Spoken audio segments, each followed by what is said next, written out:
Good evening. Lately, I've been thinking a lot about success and successful people. How do we measure success? What makes someone successful? This reflection stemmed from a conversation that my wife, Rebecca, shared with me. Rebecca was out to dinner with some of her friends, and one friend in the group used a word that didn't sit well with my wife. That word was luck. This friend not only felt so lucky to be where she was, she actually attributed much of her success and the success of her family to luck. This friend gave herself little credit to her own hard work, her great family, and community involvement.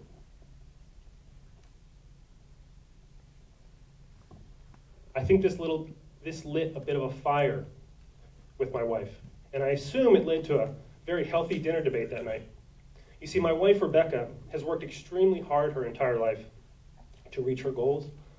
Of course, she's the last person to brag about her success, but she's also the last person to attribute it to a series of lucky breaks. Attributing success to luck is too modest. I'm not encouraging that we brag arrogantly about our achievements, but when someone asks you how you got where you are today, luck is the last thing they want to hear. In our society, modesty is respected. So I understand the luck trap, and I'm sure I've fallen for it myself. But this unfortunate pattern does nothing to teach others, it does nothing to further our communities, and it does nothing to further our society. Why? Because the luck excuse gives me no opportunity to learn from your experiences, to learn from your opportunities, to learn from your choices, and to learn from your priorities. When we hear that someone was successful because they were lucky, there are only two logical conclusions that we can make about being successful.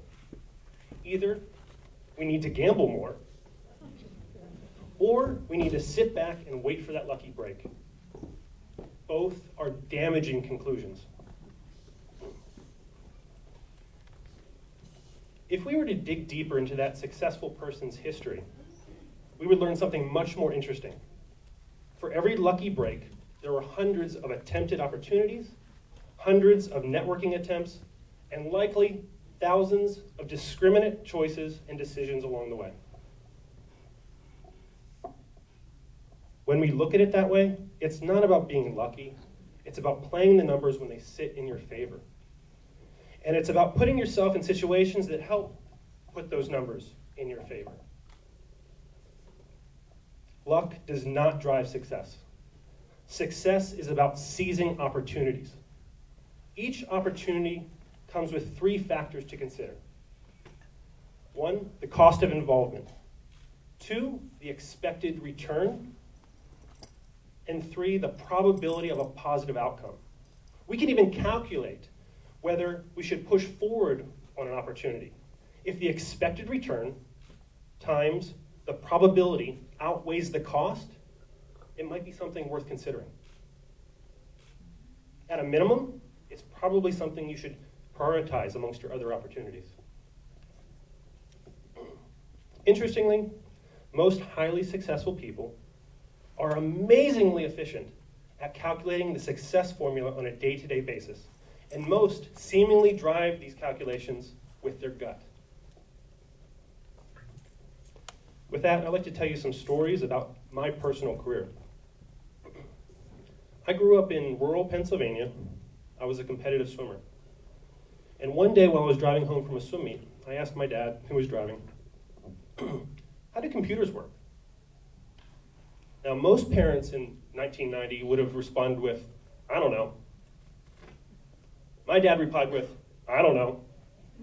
Let's find out. He found the nearest bookstore and bought my first programming book. I was hooked. I later went to the University of Virginia with a partial swimming scholarship, a partial academic scholarship, and graduated in 2000 with a computer science degree.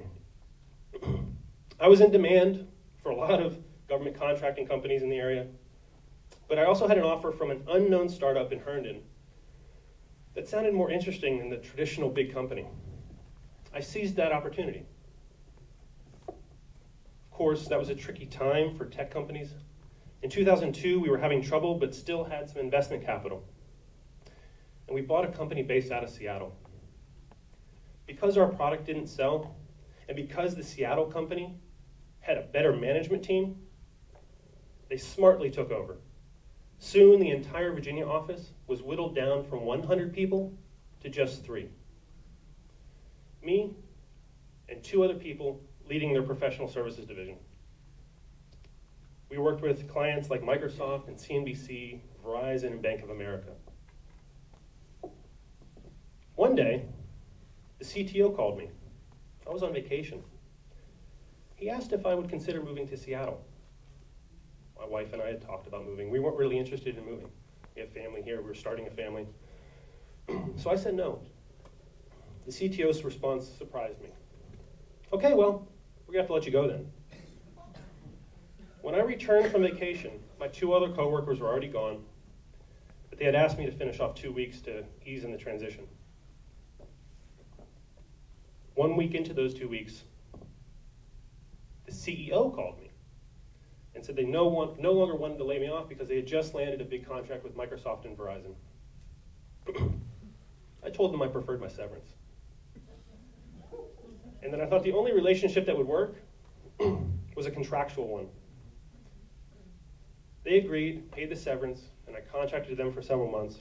That project actually later became Verizon VCast, but I'm fairly certain that none of my contributions made it to that final product. I was later hired by a small local government contracting company. I was there for 6 years.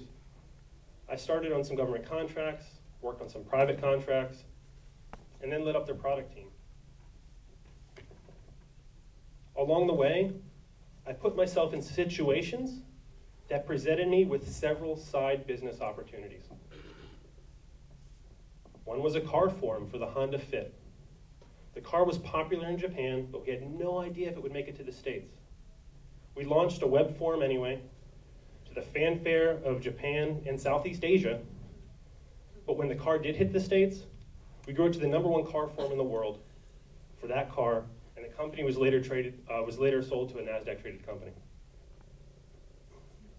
I was also part of a company called Splash Wireless. Earthlink called us, and they asked if we could help them make their quarterly numbers.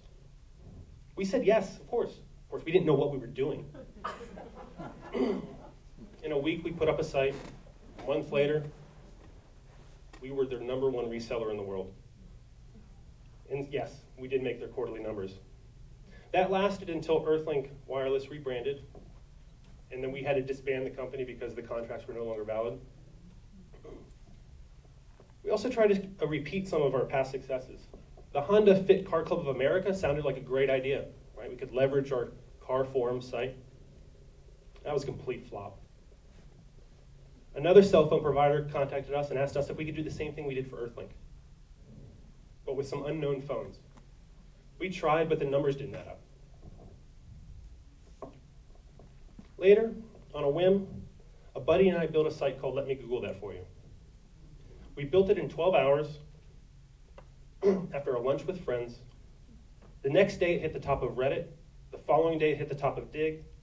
Our articles outpaced the Obama election in 2008 that month. That was a lot of fun. Despite it being a very snarky nature, this site has a very snarky nature. In 2009, I left my day job to a new type of opportunity. No more side businesses. It was time to do it full time. I started my own software consulting business. At the same time, my family was growing. Very scary time for me. But fortunately, my wife was extremely supportive.